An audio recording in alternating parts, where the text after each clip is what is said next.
Well, here we are with another mess surrounding PewDiePie, which really isn't his fault. If you haven't heard, a horrifying attack happened in New Zealand at a mosque in Christchurch, in which at least 40 people have lost their lives. On social media, the attacker actually, I believe, streamed the whole thing, and unfortunately, clips are still being spread around. Personally, I have seen a few of these clips that were making their way around on Twitter, and it's sickening and sad how evil some human beings can be. Now, one clip that is being heavily spread around right now and discussed is one in which the attacker actually mentioned right before carrying out his attack, "Subscribe to PewDiePie." He said that, which, as some of you might expect, there are many now pointing fingers at PewDiePie for this terrible attack. I don't feel the need to really go through PewDiePie's history because it's been well documented by various websites and journalists hunting for clicks and to take him and YouTube down. But PewDiePie has messed up in the past, like when he said, the N-word while playing PUBG, but then you also have the offensive jokes that many have claimed are evidence that PewDiePie secretly is a Nazi,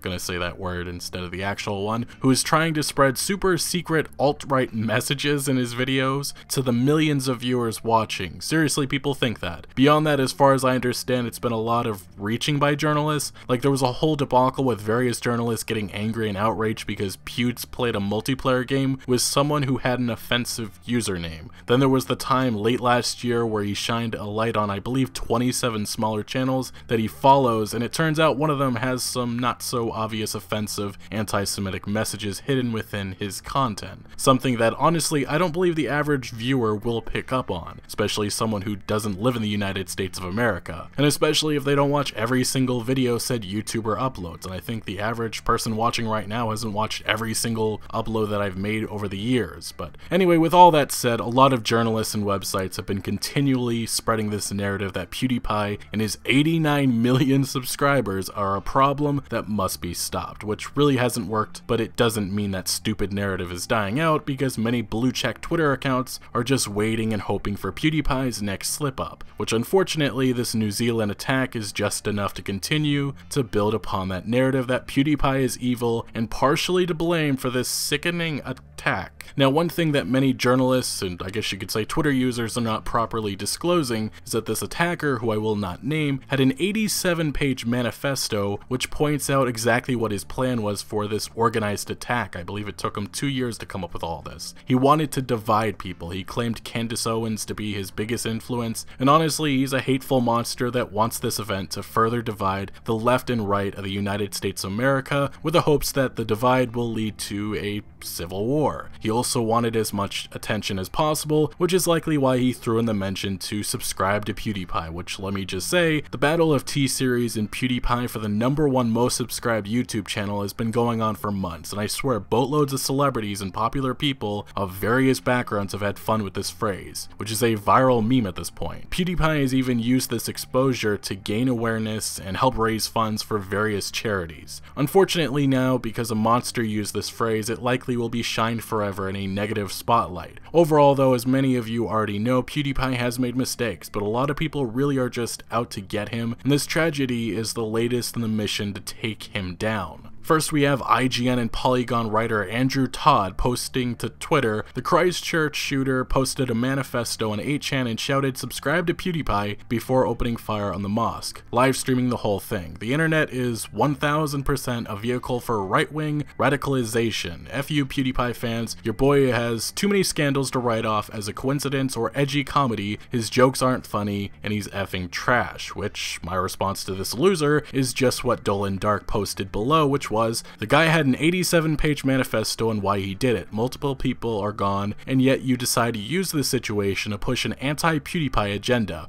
Go F yourself, you spineless coward." But don't worry guys, this journalist accomplished exactly what he was hoping for, attention for himself. He's already gained thousands of likes and retweets as well as many new followers who truly wish to blame PewDiePie for this mess. Then you have Kotaku's Heather Alexandria saying, "We need to shut out personalities that facilitate hatred, be it alt-right swindlers and straight up Nazis, or even just people who make jokes," which clearly that last part was a reference to PewDiePie, a nice indirect way to take a shot at him and those who I guess make offensive jokes. But before we continue, continue, let me mention PewDiePie's response to this attack, which he has made on Twitter. Just heard news of the devastating reports from New Zealand, Christchurch. I feel absolutely sickened having my name uttered by this person. My heart and thoughts go out to the victims, families, and everyone affected by this tragedy. Which this response has been met to a lot of anger and sadness that PewDiePie is being dragged into this. Honestly, as someone who is considered, I guess, an influencer, I feel sad for how he must be feeling inside. With the amount of hate being sent his way and those blaming him for what has happened, it can destroy someone mentally. Especially now when you search up PewDiePie, the headlines for articles are all going to be mentioning this attack and how the gunman said subscribe to PewDiePie. Also, let me state, my heart is of course with the victims. I don't want to downplay that. But the fact that all of the discussion and anger seems to be centered around PewDiePie, it's horrible. That should not be what this conversation is at all about. We should be giving attention to the victims right now, not this stupid anti-PewDiePie narrative that many keep wanting to spread. But again, sadly, on the flip side of things, this response, the response on Twitter, has been met to a lot of negativity. You have some blue check marked writer saying, and when you're a star, they let you do it. You can do anything, inspire mass. Yeah, you can do anything. Then you have some faking images and using inspect element to make it look like Felix sent out a hateful tweet. Then many highlighting an image he posted on, I believe, Instagram in January of him with a mask and some sort of rifle, which I don't really understand how this at all relates to anything. Then we have XJaws, you know, the once big Call of Duty YouTuber, I guess claiming that Pew's giving Ben Shapiro a platform on a previous video of meme review is a problem. But yeah, the responses go on, some of them getting much worse. To articles, well, it's as you might expect, many journalists are leading with PewDiePie in the headline and some straight up attacking him. Pace magazine published an article, and within it, the whole thing pretty much seems to be placing blame on Felix because of his past. They state, the PewDiePie reference though is indisputable. A shooter name drops the massively popular gaming YouTuber and then proceeds to massacre a mosque full of regular people trying to worship in peace. You can see and hear it for yourself,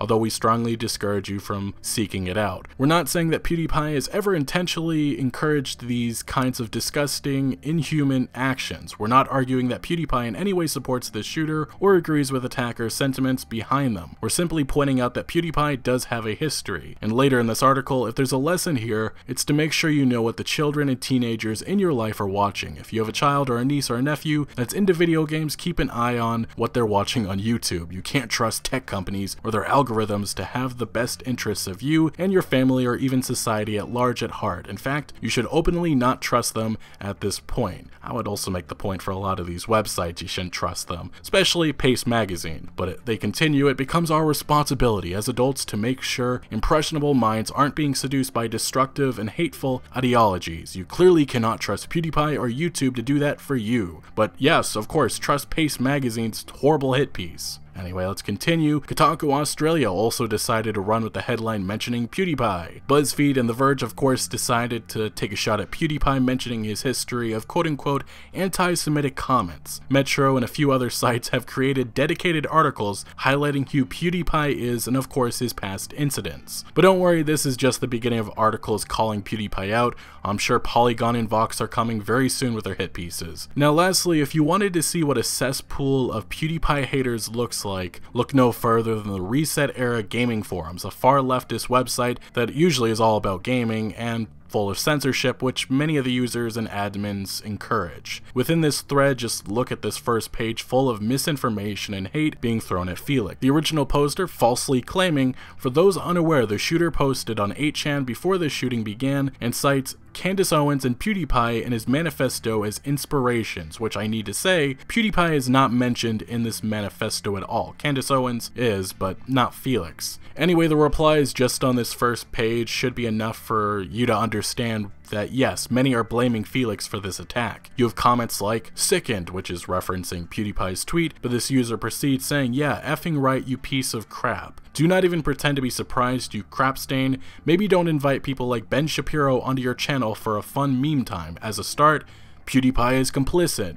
Get effed PewDiePie, you enabling piece of garbage. PewDiePie never worked hard to distance himself from these people. They look up to him because he never made a serious effort to remove them from his fanbase. He probably doesn't care and thinks that the PC SJWs are a bigger threat. And the interesting thing is, people aren't going to mention how PewDiePie has multiple times denounced any of these actions, but I guess that doesn't feed into the narrative. But the last comment I'm going to mention on this first page. Too little too late, you awful person. And these comments are all just, again, from page 1. And for those wondering, anyone not saying screw PewDiePie is... they're being banned. I mean, look at what this gaming site is banning people for. A permaban for trolling, which points out facts, saying the manifesto clearly said he wanted to mobilize the left against certain groups and people to create more division in society and backlash. RNA, Candace Owens, and PewDiePie going after PewDiePie now is doing exactly what this attacker wanted. 2-week ban for asking how this is Felix's fault. 2-week ban for feeling bad for him. Ben Walker, a writer at DualShockers, a journalist, someone thinking logically, saying, this is PewDiePie's fault now? You can keep blaming attacks on anything other than what actually starts them, but this is a whole other level of what?